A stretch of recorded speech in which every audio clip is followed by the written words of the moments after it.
Magandang umaga sa atin lahat, saan man panig ng buong mundo. Pakinggan naman natin ang mabuting balita ng Panginoon ayon kay San Marcos. Glory to you, Lord Jesus Christ. Noong panahong iyon, nasa daan ng mga alagad patungong Jerusalem. Nauuna sa kanila si Jesus, nangangamba ang mga alagad at natatakot naman ang mga taong sumusunod sa kanya.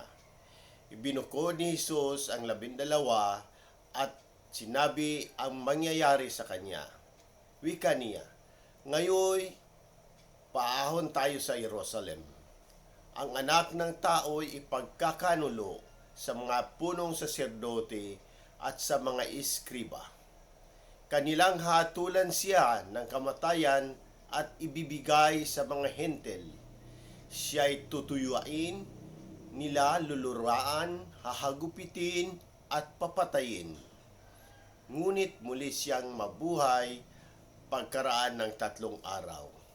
Lumapit kay Jesus sina Santiago at Juan na mga anak ni Zebedeo at ang sabi, "Guro, may hihilingin po sana kami sa inyo." "Ano yun?" tanong ni Jesus. Sumagot sila, "Sana'y makaupo kami katabi ninyo sa inyong kaharian, isa sa kanan at isa sa kaliwa. Hindi ninyo nalalaman ang inyong hinihingi." Sinabi ni Jesus sa kanila, "Mababata ba ninyo ang hirap na babatahin ko? Pabibinyag ba kayo sa binyag na daranasin ko?" "Upo," tugon nila. Sinabi ni Jesus, "Ang hirap na babatahin ko'y babatahin nga ninyo, at kayo'y bibinyagan sa binyag na daranasin ko. Ngunit wala sa akin ang pagpapasya kung sino ang maupo sa aking kanan at sa aking kaliwa. Ang mga luklukang sinasabi ninyo para sa mga pinaghandaan." Nang marinig ito ng 10 alagad, nagalit sila sa magkakapatid, kaya pinalapit sila ni Jesus at sinabi, "Alam ninyo na ang mga itinuturing na pinuno ng mga hintil ay siyang pinapanginoon at ang mga dinadakila ay siyang nasusunod. Ngunit hindi ganyan ang dapat umiral sa inyo. Sa halip, ang sino man sa inyo ang ibig maging dakila at sino man ibig maging pinuno at dapat maging alipin ng lahat, sapagkat ang anak ng tao ay naparito hindi upang paglingkuran, kundi upang maglingkod at ibigay ang kanyang buhay sa ikatutubos ng marami." Refleksyon natin bilang isang Romano Katoliko, ang mabuting balitang ito ay nagpapakita ng 2 mahalagang aspeto ng buhay Kristiyano. Ang propesiya ni Jesus tungkol sa kanyang kamatayan at muling pagkabuhay, at ang aral tungkol sa tunay na kadikilaan sa kaharian ng Diyos. Ang propesiya ni Jesus. Una, ipinahayag ni Jesus ang kanyang nalalapit na pagdurusa, pakamatayan at muling pagkabuhay. Ito ay nagpapakita ng kanyang malalim na kaalaman at pagtanggap sa kanyang misyon. Ang pagpunta ni Jesus sa Jerusalem, kahit na alam niya ang mga paghihirap na daranasin, ay isang halimbawa ng sakripisyo at pagsunod sa kalooban ng Ama.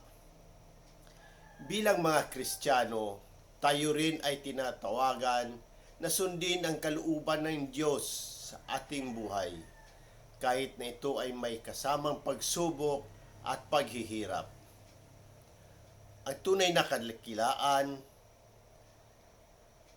Ikalawa, ang kahilingan ni Santiago at Juan na umaupo sa kanan at kaliwa ni Jesus ay nagbukas ng diskusyon tungkol sa tunay na kadakilaan.